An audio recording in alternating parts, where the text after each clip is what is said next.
El Lincoln Park Jewish Center y el Centro de Estudios Judíos Torah de Met del 311 Central Park Avenue de Yonkers, New York, presentan su programa Divrei Torah con el rabino Mani Viñas. Lo invitamos a visitar nuestro sitio web www.toratropical.com. Shalom. Ok, si estamos nosotros estudiando sobre la idea de que todos nosotros ya sabemos todo el secreto del universo, ya sabemos toda la Torah, ¿para qué necesitamos rabinos? Y adicionalmente le voy a mencionar que los rabinos no tienen ningún poder especial.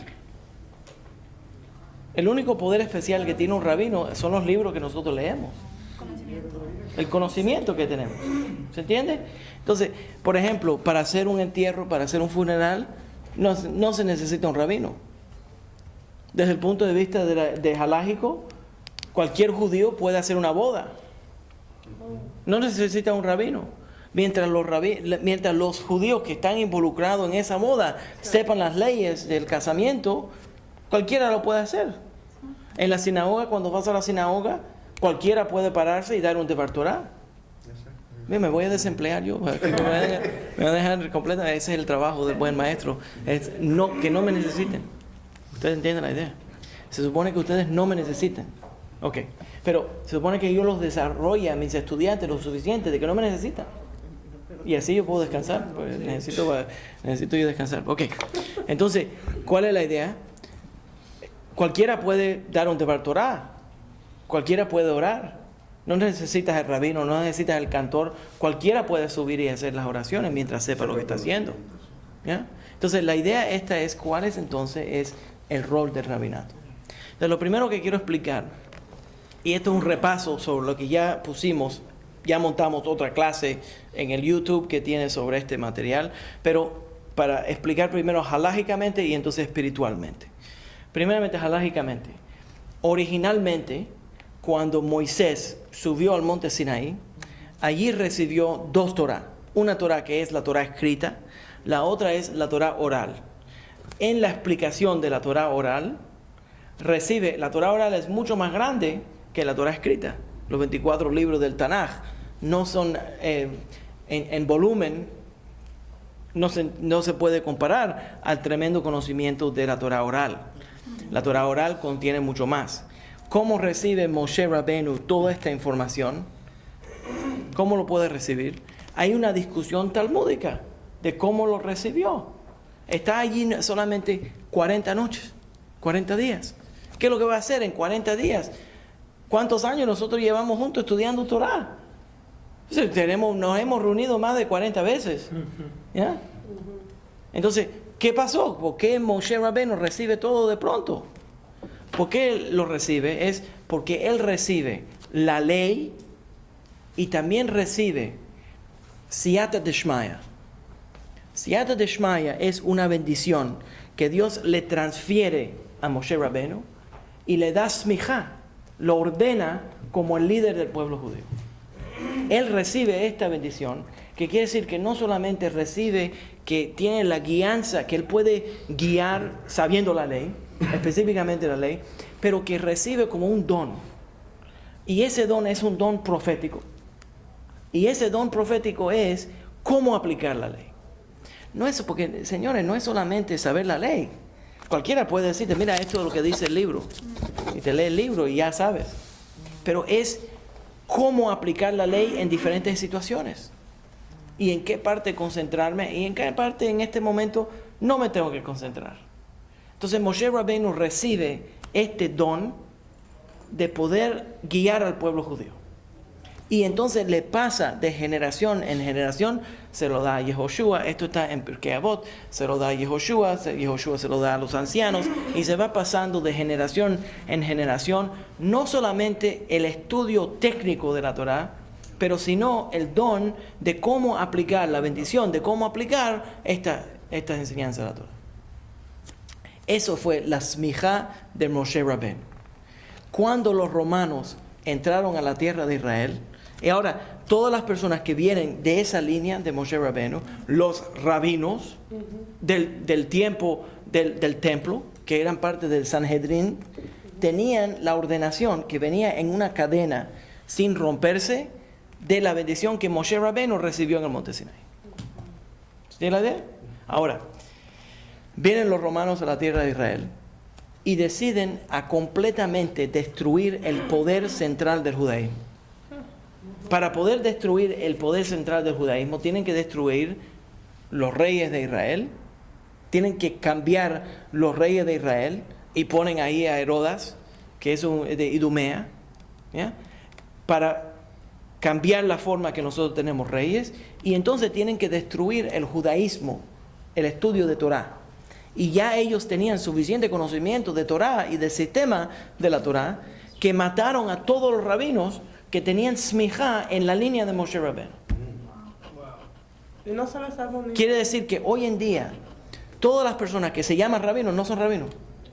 Vamos a decirlo plenamente. Todos los rabinos que hoy en día, incluso me incluye a mí, todos los rabinos que hoy en día usamos el título de rabino, no somos rabinos.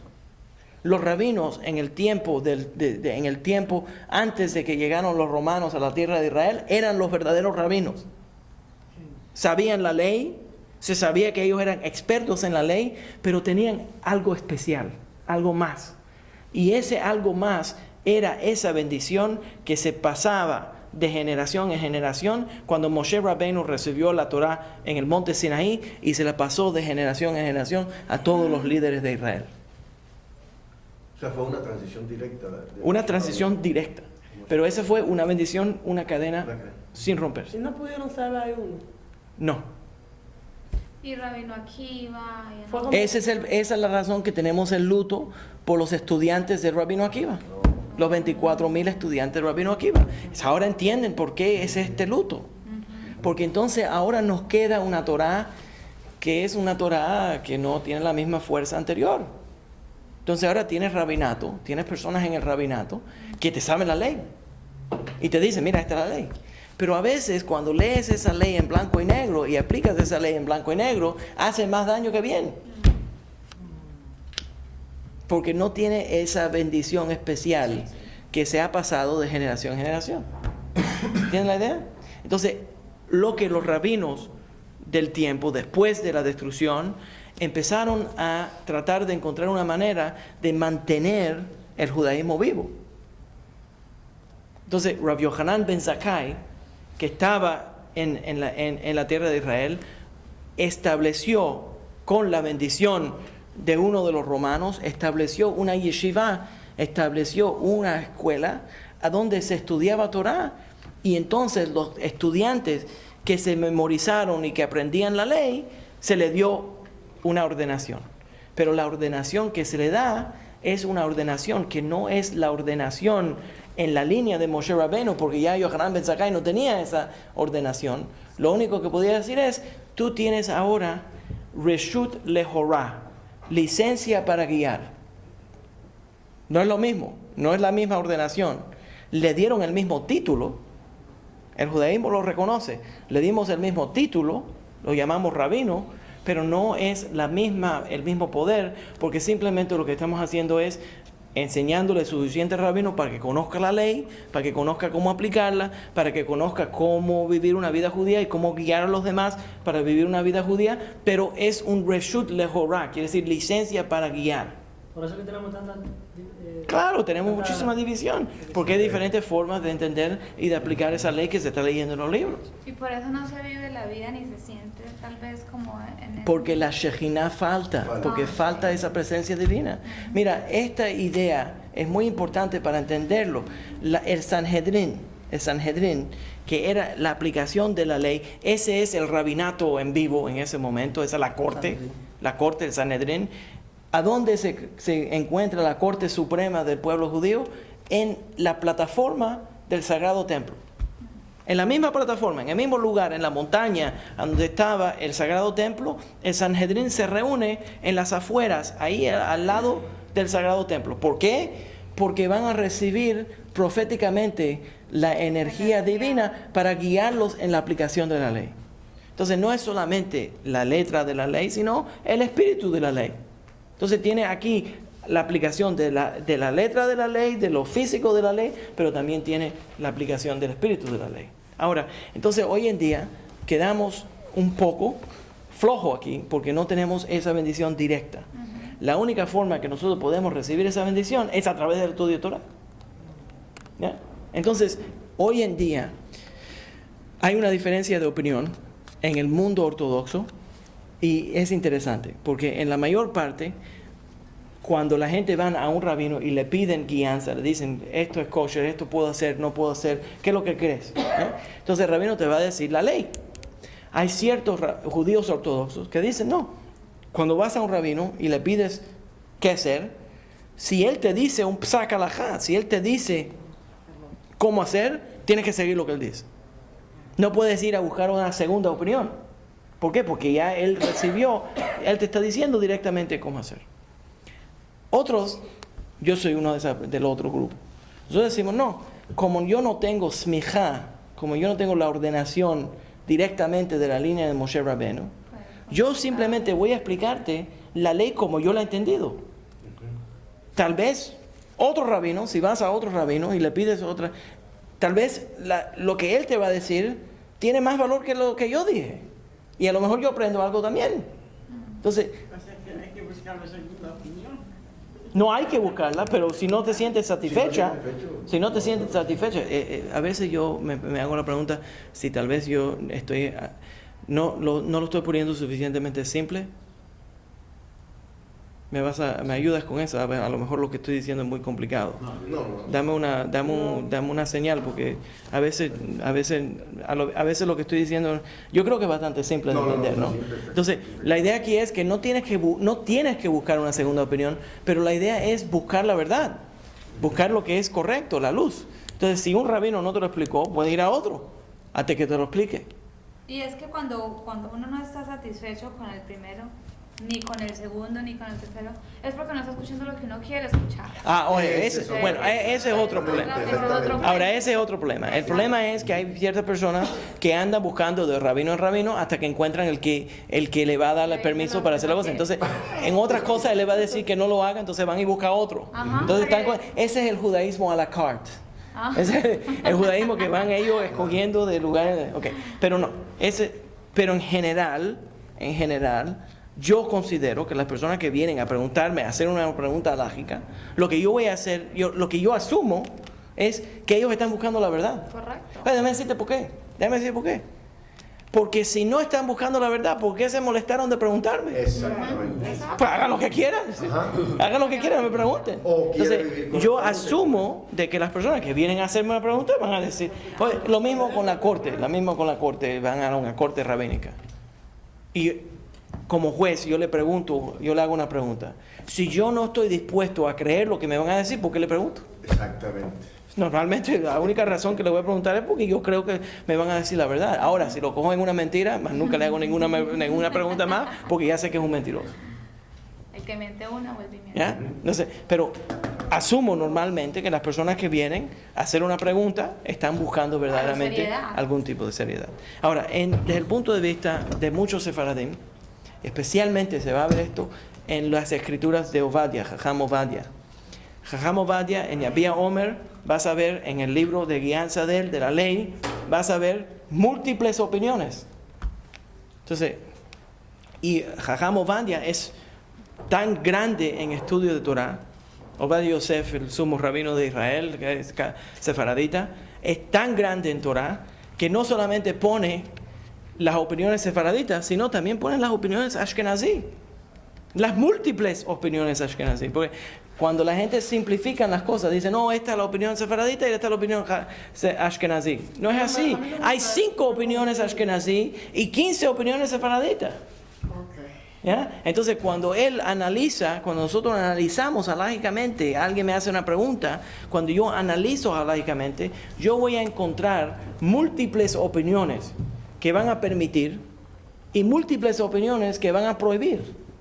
Y entonces yo tengo que llegar a cierto entendimiento de la situación, de lo que está ocurriendo en este momento, en ese caso, y decidir que la ley se va a aplicar de esta manera, ¿Por qué? Porque yo creo que esa es la aplicación correcta.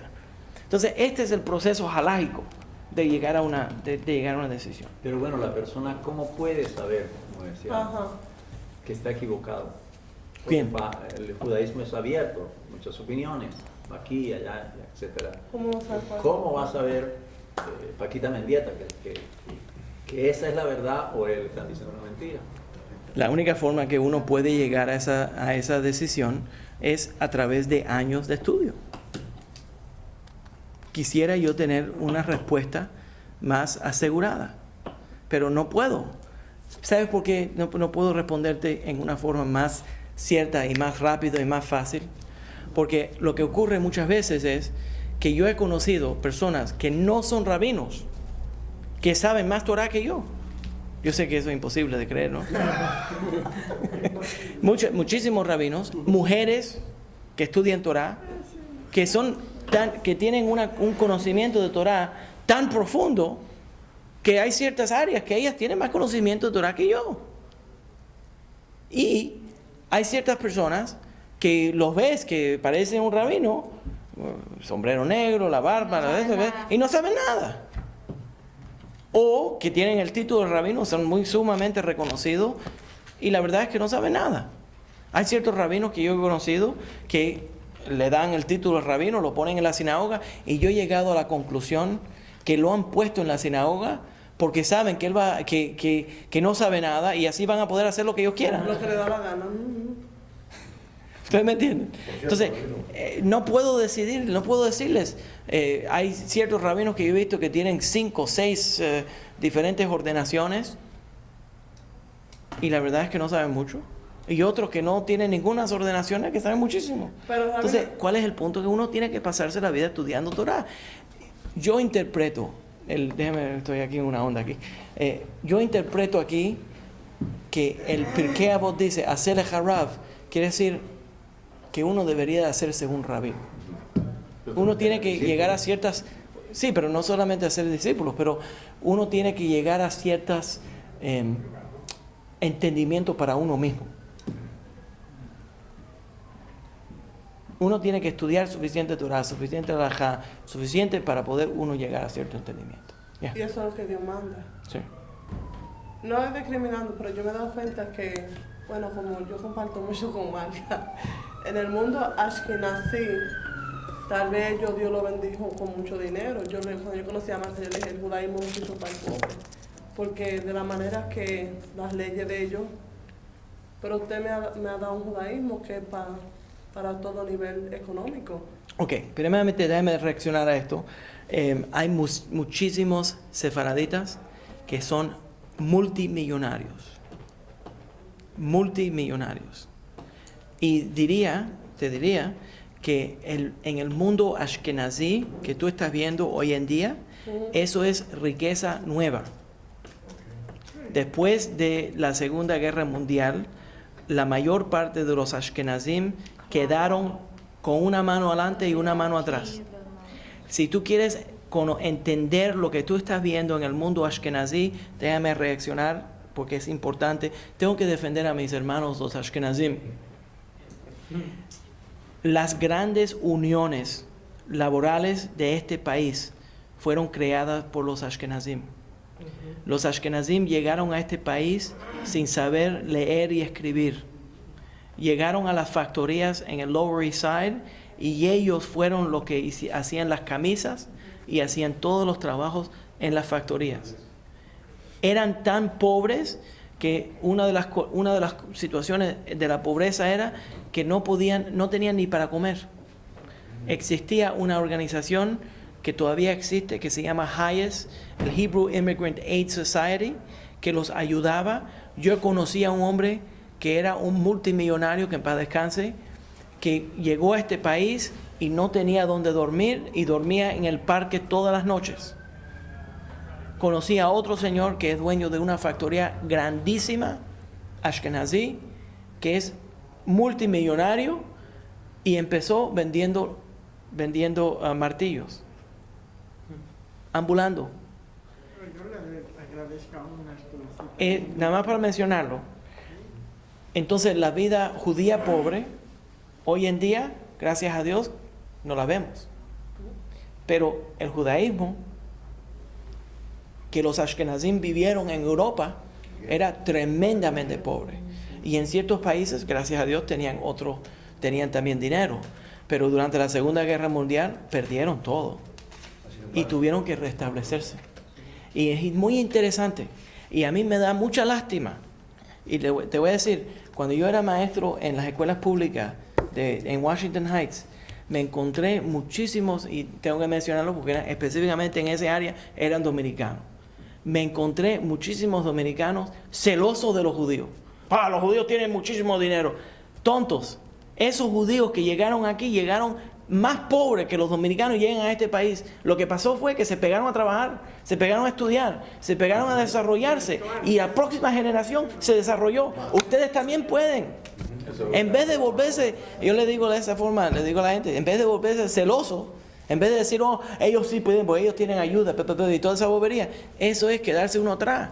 Lo que uno tiene que hacer es darse cuenta que uno tiene que echar para adelante y que si ellos pudieron, que uno lo puede hacer. Yo no lo digo por eso. Yo sé, pero quiero... por las maneras que ellos a veces aplican la ley, que realmente no hay que, como dice usted, hay que educarse y aprender a base de uno mismo aprenderse la ley. Claro. Porque si uno se lleva de las maneras asquenazas, si tú compras la serie, por ejemplo, como marca de Art Scroll, esa gente, si tú te llevas, ellos tienen que tener una cocina de carne, una cocina de leche. Correcto. Entonces, por ejemplo, una gente que no tenga mucho conocimiento de la ley, como yo antes pensaba, yo decía, Dios. Pero yo diría que eso es americanismo, no es ashkenazismo. Eso. Pues dije no. Eso es lo que digo, eso es lo que estoy aclarando. Nada más lo aclaro, no para regañarte, no quiero que malentiendas.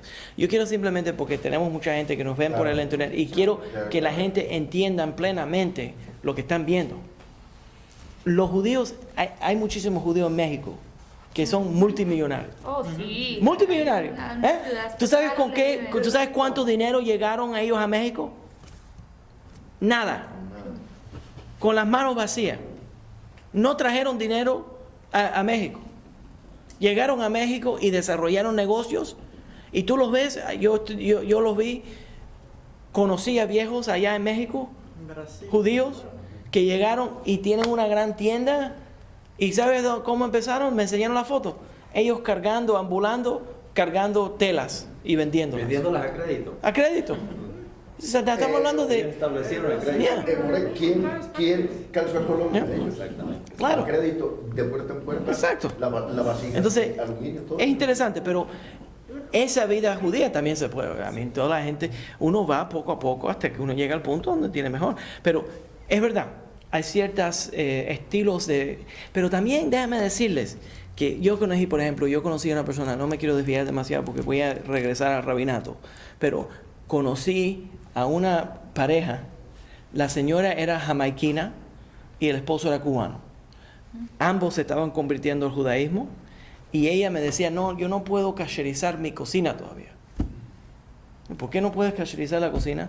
Porque para kasherizar, hacer kasher, mi cocina, tengo que comprar las ollas de Calfón, de la compañía Calfón.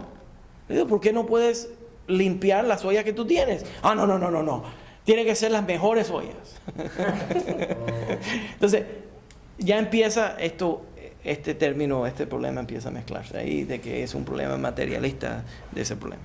Pero es verdad, hoy en día la vida americana se ha sobrecomplicado y hay ciertos estilos de vida que son de riqueza.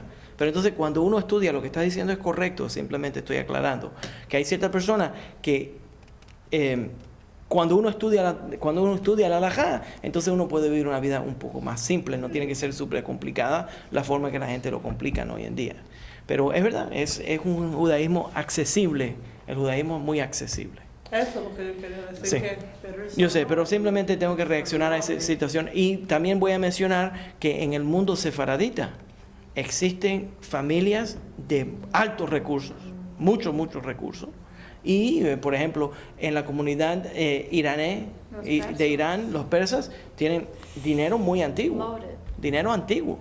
Que eso quiere decir que de generación en generación se ha pasado ese dinero. Entonces, gracias a Dios, nosotros tenemos mucha bendición. Recuerden, déjenme decirles que yo no sé si ustedes lo saben, yo no sé si yo se lo he dicho. Recuerden que yo no soy marxista.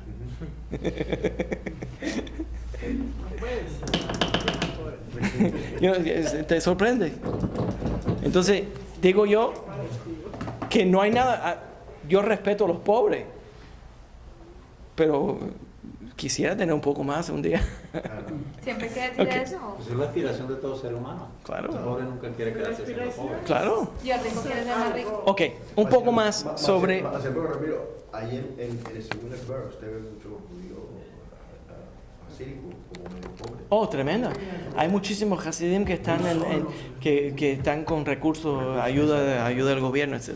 Ok, ese no era el punto de Carleni. El punto de Carleni era que a veces la vida en los Estados Unidos y en otros países, la vida judía, se sobrecomplica porque la gente no sabe bien cómo aplicar la ley. Yo entiendo, plenamente entiendo lo que me está diciendo, pero tuve que reaccionar a esto porque tengo que aclarar la situación. Ahora, déjeme mencionarle otro tema sobre que está relacionado con esto.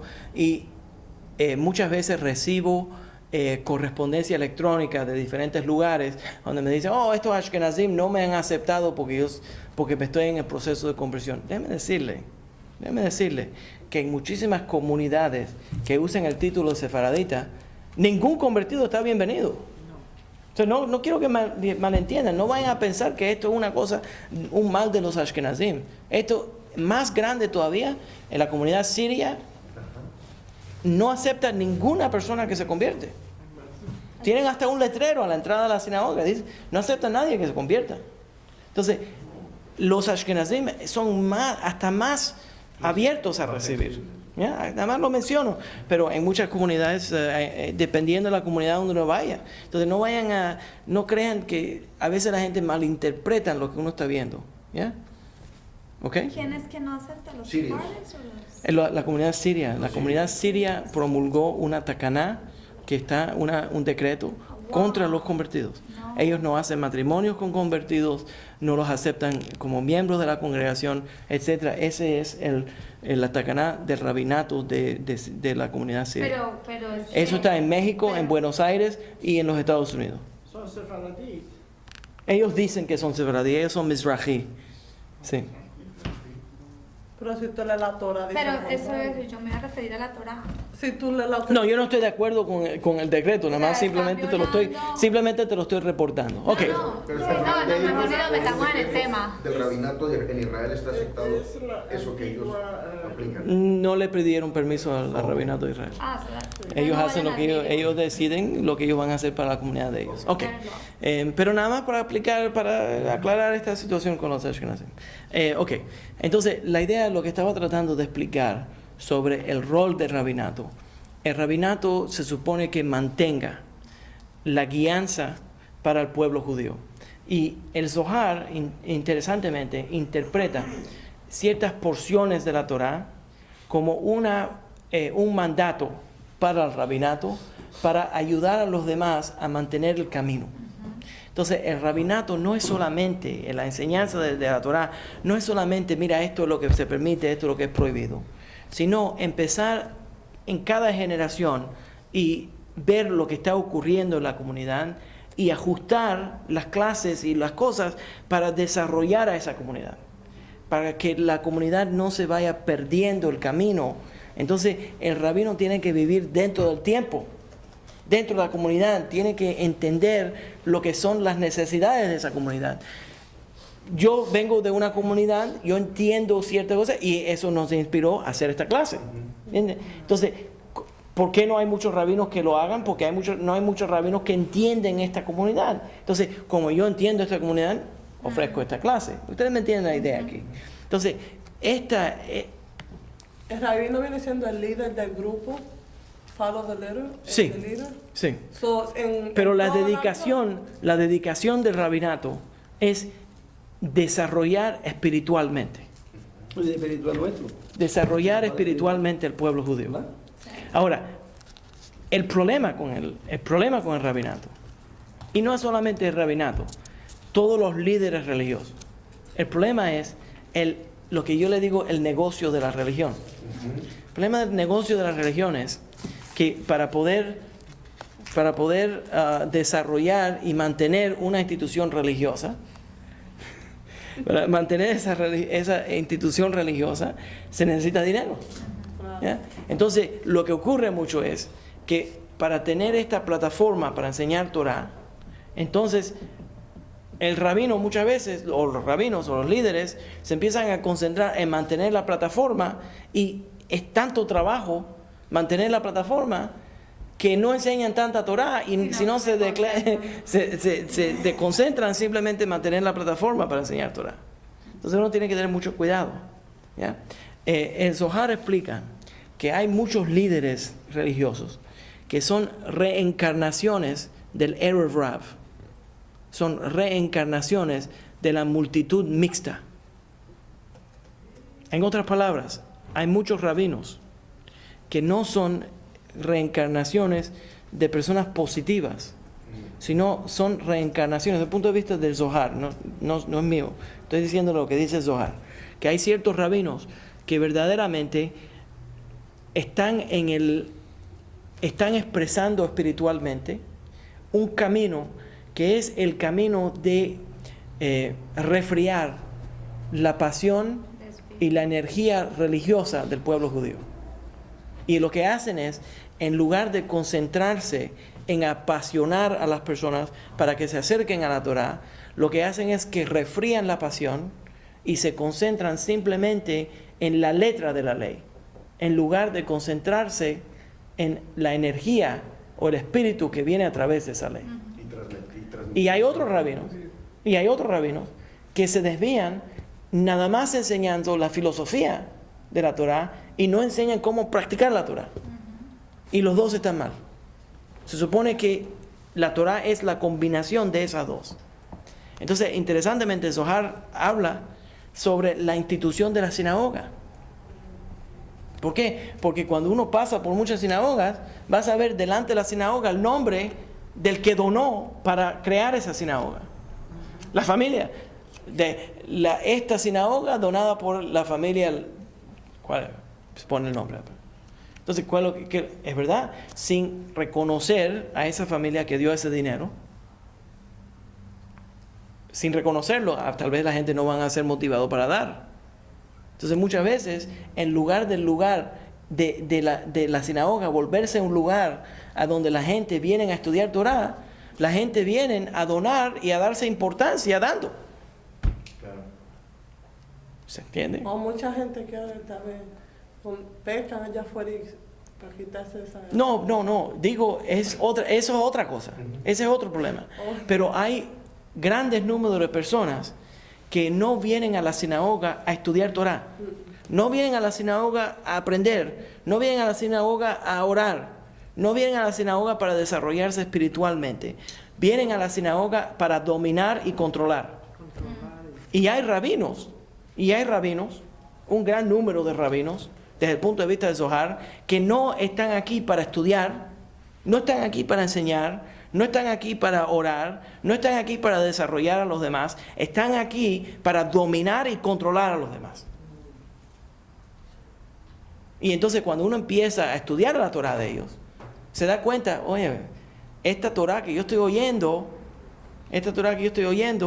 no me está desarrollándome a mí.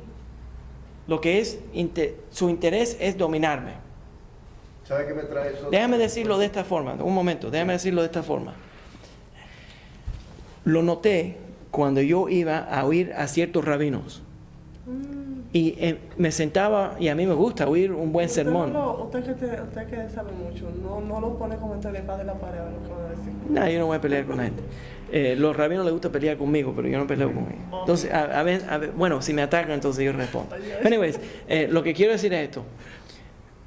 Me senté a oír. Yo tenía, en mi vida, a mí siempre me han gustado oír buenos sermones. Me sentaba a oír los sermones. Y hay dos tipos de rabinos. Yo noté dos reacciones mías a un sermón. En una reacción, la primera reacción, que es más común, me fui pensando, qué inteligente es ese rabino. Como sabe Torah, qué gran sabio es ese hombre. ¿De qué habló? No estoy seguro. ¿Cómo cambió mi vida? de ninguna manera, pero me impresionó porque tenía tremendo seso ese hombre. A mí me pasó que yo escuché. Eso es en cubano, eso es en cubano. Un hombre que habló de las estrellas y el cielo, y yo, aunque yo sea bruta, dije yo, Dios mío, ¿qué fue lo que dijo? No puede repetir. Nada cambió, no me desarrolló, no hizo nada para mí. No hizo nada para mí. En el otro, Como el político. capté lo que me estaba diciendo y cambié. Y pensé, me fui con un mensaje específico y esa persona no se concentró tanto en convencerme que él era inteligente, sino se concentró en ayudarme a mí a desarrollar ciertas cosas. Entonces me di cuenta, después de algunos años, darme cuenta que hay ciertos rabinos que uno los oye y dice, wow.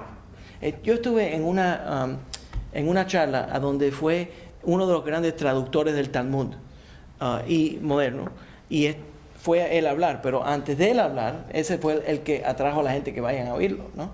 Entonces, antes de él hablar, hablaron 3 rabinos antes de él. Y yo contentísimo, voy a oír Torah. Me siento a oír Torah. Primero, llega con 3 libros. El segundo llega con 5. Y pensé, bueno, el próximo va a venir con una carretilla llena de libros, ¿no? Entonces se sienta él, empieza a dar su charla y va de libro en libro. Y fabuloso, buenísimo. Él puede leer hebreo y dio su cosa. Llega el hombre que todo el mundo estaba esperando, llega sin notas, llega sin libros y dio una charla Espectacular. increíble. Yo todavía me acuerdo todo lo que habló. Todo lo que habló. Sí. ¿Por qué? Porque no habló de él, no habló de sus estudios, sino habló para desarrollarme a mí. ¿Ustedes me entienden? Entonces, lo que está ocurriendo muchas veces es que hay ciertos líderes que se concentran más en desarrollarse a ellos mismos, a sus poderes, a su concentración, y se concentran en ellos desarrollarse y todos los demás vienen a servirlo a él. En vez de lo contrario. Y una de las manifestaciones de este problema es que ciertos líderes escogen ciertas congregaciones para ellos tener nombre. En otras palabras, si este rabino es el rabino de gente poderosa, él también tiene poder. Si él es el rabino de gente que sabe mucha Torah, entonces si está en el mundo de gente que sabe mucha Torah, entonces él sabe más Torah. Entonces, wow, tremendo rabino porque sabe mucha Torah. ¿Ya? Y lo que va ocurriendo es que muchísimos líderes se le olvidan de la gente pobre, simple, que están tratando de aprender. Y empiezan a clamarle. La gente que no tiene recursos, que no tienen habilidad, empieza a pedirle a Dios, por favor, déjanos nosotros estudiar Torah. Entonces lo que ocurre es que muchas veces gente simple, que no sabe mucha Torah, saben que existe aquí un vacío, saben que hay un vacío y se aprovechan del vacío. ¿Por qué? Porque a veces es porque son honestos, porque quieren verdaderamente estudiar Torah, porque quieren ayudar, pero no tienen suficiente conocimiento para poder guiar. Y como ningún otro rabino le está haciendo caso a ese grupo, entonces ellos se vuelven el rabino de ese lugar. Entonces lo que dicen que en el pueblo de los ciegos, el tuerto es rey. El tuerto es rey. ¿Sabe qué me recuerda, rabino? Y eso, yo he conocido muchísimos supuestos rabinos que yo diría, bueno, sí, en el pueblo de los ciegos es el tuerto es rey. Y él es el rabino. Esta charla que usted tiene me recuerda lo que nos contó usted en una ocasión de un estudiante que estaba preparando para rabino y usted lo llevó a un servicio cuando él era hasídico. Eso demuestra que él no está pensando en hacer un buen trabajo, sino en la comunidad que estaba. Claro. Porque vio gente distinta. Él quiere servir a una congregación que es como él o que es mejor que él. Exacto. Entonces él va a llegar a ese nivel. Pero lo que tenemos que entender es que el trabajo de ser maestro de Torah es enseñarle Torah a todo el mundo. Hacer una Torah que es accesible a todo el mundo. Y eso es nuestro deseo. Este es nuestro deseo. Nuestro gran rabino Moshe. Right, Moshe Rabbeinu. Moshe Rabbeinu le explicaba a los grandes sabios y también a la gente simple. Correcto. ¿Ya? Entonces lo que está ocurriendo, mucho, lo menciono porque es importante mencionarlo, lo que está ocurriendo en el mundo de habla hispanoparlante, especialmente en el internet, es que hay rabinos, supuestamente rabinos, maestros, a veces se ponen título de maestro, que verdaderamente están ahora enseñando Torah y no es necesariamente algo negativo. No es porque ellos se están aprovechando para hacer un mal. No. Es que como nadie les está enseñando Torah en el mundo en español, entonces ellos tienen que venir a ayudar. Pero vienen a ayudar, pero no tienen suficiente conocimiento. Entonces es muy importante tener mucho cuidado porque uno empieza a ver diferentes programas, diferentes enseñanzas, uno tiene que analizarlos cuidadosamente. A la única persona que le pueden hacer absolutamente caso de todo lo que él diga es Rabino Viñas. No estoy jugando. Entonces, no quiero mantener. Hasta todo lo que yo diga. Yo lo estoy diciendo yo digo las cosas que yo estudio en una forma, tratando de decirlo en una forma simple. Pero a veces yo también me equivoco y trato de repetir y corregir. Entonces uno tiene que analizar todo lo que uno está oyendo y llegar a cierta conclusión. Y la razón que explico sobre el rabinato es que nosotros estudiamos también. Nosotros también estudiamos. Y eso quiere decir que nosotros estamos llegando a ciertos entendimientos. Pero tal vez, mira, yo era mucho más inteligente cuando yo tenía 25 años. Sabía mucho más. Hoy en día ya no sé tanto. Hoy en día me hago más preguntas, ¿no? Hoy en día no estoy tan... Ahora tiene más preguntas. Hoy en día no soy tan cierto de todo lo que yo creía que yo sabía. ¿Ustedes me entienden? Entonces, poco a poco uno va desarrollándose hasta que uuno empieza verdaderamente a poder analizar. Que la absoluta verdad está en los libros, mayormente. ¿A dónde está la verdad? ¿A dónde está la verdad? En Dios. ¿Y sabe lo que dice el Rebbe de Kotsk? Que no te preocupes, en el momento que te mueras vas a saber toda la Torah. No, yo digo como... no, yo digo como lo que usted está explicando, de estos rabinos, cómo la gente... Ahora. ¿Cómo la gente va a saber la verdad? ¿Cómo la gente va a saber la verdad? Aprendiendo Torah, aprendiendo múltiples perspectivas y llegando a un entendimiento. Pero es que la misma Neshama le decía a uno. La mezcla, exactamente, ahí es donde iba. La mezcla de mi intelecto, mi corazón, mis emociones, mi espíritu, todo lo que yo he aprendido, mezclándose todo esto junto. Es que la verdad la estás viviendo vos misma. Vos has dicho el cambio que has tenido. O hace que estás viniendo. No, y a veces a mí me da miedo con usted, porque a veces yo vengo aquí los sábados. Y no. Estoy que meto miedo, ¿está viendo eso? Yeah. Y usted habla y es como que Dios lo usa a usted de instrumento para hablarme a mí. Y ahí yo miro así para el lado y me digo, pero, coño, ¿cómo estoy viviendo? Sí, no, lo que pasa es que yo puse un micrófono en el apartamento de ella para poder oír lo que ella necesita. Entonces, okay. Si ustedes me entienden lo que estoy tratando de comunicar, no voy a elaborarlo demasiado, no quiero prolongarlo demasiado, por eso es importante mencionarlo, porque lo que está ocurriendo es que está creciendo los programas supuestamente de educación, pero lo que está ocurriendo es que no están educando en nada.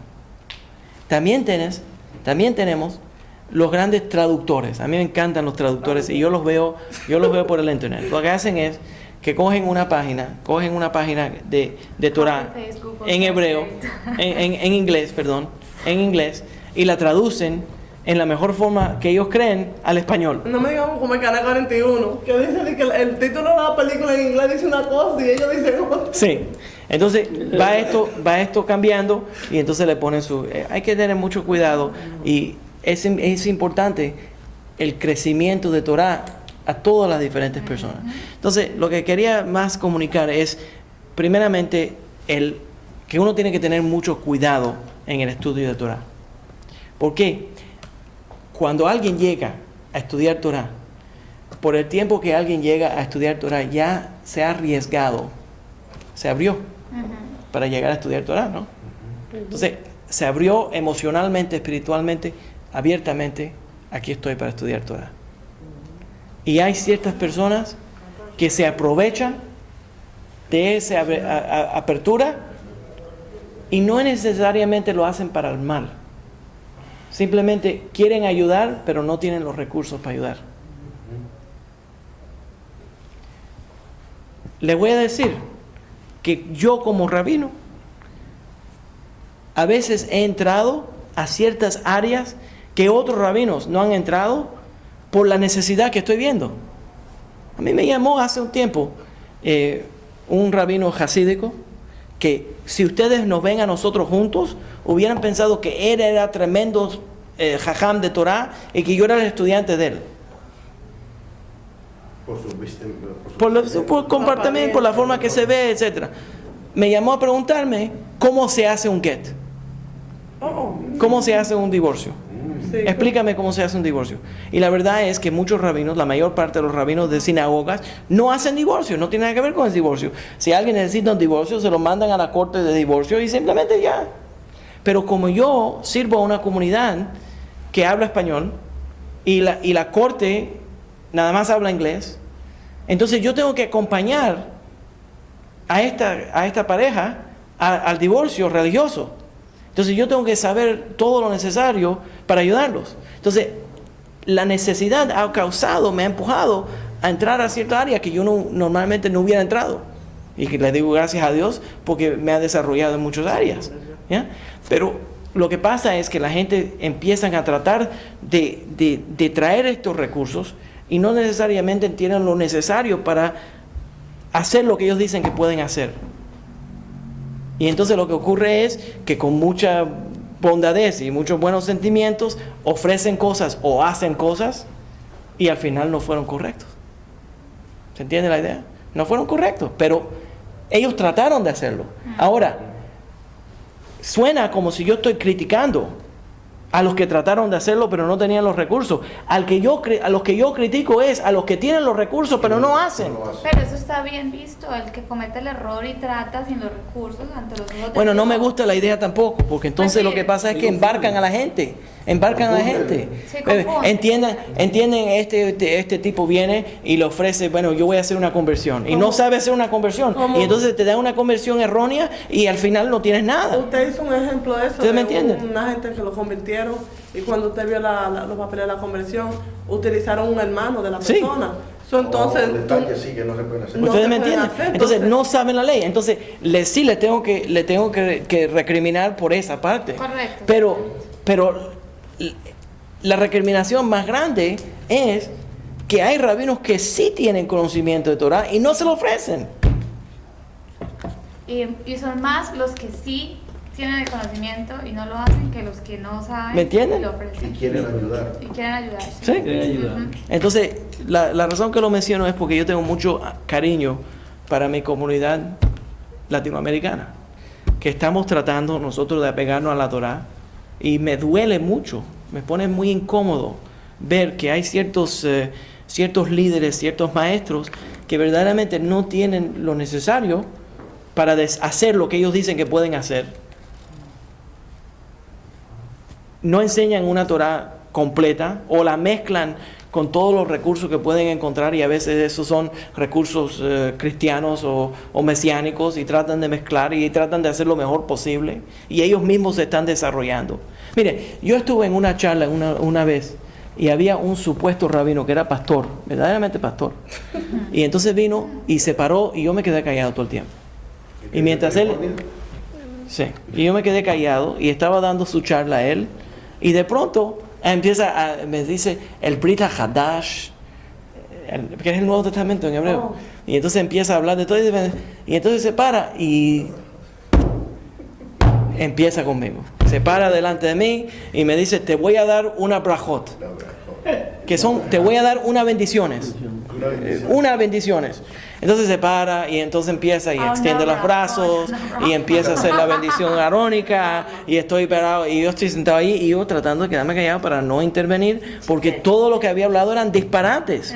Pero la gente ignorante no saben cómo identificar esos disparates. No saben cómo identificarlo, pues no tienen los recursos, no tienen suficiente educación. Entonces me siento allí, yo me quedo callado, todo el mundo estaba contentísimo, escribiendo y tomando notas y grabando y haciendo, y tremendo. Pero yo aguantando las carcajadas que tenía dentro. Entonces me empieza con la brajot y me da esa bendición y termina con Yeshua HaMashiach, esa bobería de Yeshua HaMashiach. Y entonces se enoja cuando no le respondo amén. Entonces, el problema es que yo acepto bendiciones de cualquiera, pero cuando dijiste esto de Yeshua HaMashiach, lo echaste a perder. Entonces, se enojó. Y este era supuestamente un rabino. Pero eso es parte del problema. Entonces, me pasa mucho, yo he estado en cosas que he creído alguna vez. Empiezan a orar, yo voy con Dios, cuando viene con el final, y en nombre, ahí me paro. Se jorobó la bicicleta. Ok, entonces se entiende lo que estoy diciendo. Hay que tener mucho cuidado y uno tiene que procesar lo que dice el rabino Viñas, procesar lo que dicen los rabinos por el internet, procesar los rabinos, lo que están diciendo los rabinos en la sinagoga, lo que uno está estudiando, analizar, oír y ver y comparar. Si la persona es honesta y le haces una pregunta y se equivocó, te va a decir me equivoqué. O pensé en este área, pensé en esta dirección y trata de explicártelo. Pero a veces uno se equivoca. Ahora, también déjeme decirles que hay un secreto más que quiero mencionarlo y esto es específicamente para las personas que me están observando por el internet, pero todos nosotros. A mí me da cierta risa que hay rabinos que han sido puestos como rabinos de sinagogas que no saben leer una página de Talmud. No saben leer un Shulchan Aruch. No saben leer un Sidur. No pueden traducir un Rashi. El comentarista simple Rashi. No pueden traducir el Rashi. Y ellos se supone que son maestros de Torah. Y si le pones la hoja de Rashi, no te la puede leer. Entonces simplemente lo que le voy a decir es que a veces uno oye a estos rabinos, simplemente pregúntele, hágale una pregunta. ¿Qué quiere decir esa palabra? Enséñale un lugar, enséñale, para ver si saben cómo leer, si saben cómo. Imagínate un rabino que va a enseñar Torah y no sabe leer. No sabe leer. Hay ciertos rabinos que yo estoy viendo que están dando sus charlas por ahí, por el internet, que no saben, nunca han ido a una yeshiva, nunca han ido a una escuela de estudio de Torah y usan el título de rabino. ¿Por qué? Porque lo consiguieron en la forma muy antigua, muy honesta, lo compraron. Yeah. Entonces voy a terminar con esa idea. Sí. Yo sé. ¿Se entiende la idea? Ok, lo más importante es que uno tiene que comparar y nunca aceptar. Recuerden, el rabino, incluso el rabino Viñas, no estoy excluyéndome, el rabino Viñas, yo no tengo smijá de Moshe Rabbeinu. Yo les estoy diciendo a ustedes lo que yo he estudiado y siempre digo mi humilde opinión. ¿Por qué? Porque es mi opinión. Yo estudié ciertas cosas. Entre todos los estudios que yo he encontrado, esto es lo que yo he visto. Pero no he leído todos los libros de Torah. Tal vez hay otra perspectiva que yo no conozco. Y si esa perspectiva viene a luz, tal vez modifico mi opinión. Pero nosotros también tenemos que darnos cuenta que el maestro es un ser humano. Y no está recibiendo un don. Dios no le está diciendo a él, mira, di esto. No. Él está diciendo lo que él mejor puede entender de la Torah. Y nosotros vamos a hacerlo. Entonces, lo que dicen en inglés, cómete la carne y deja los huesos. No te la comas, no te lo tragues entero. Analiza todo, incluso las enseñanzas mías también. Se tienen que analizar muy cuidadosamente porque esto es parte del desarrollo espiritual de uno.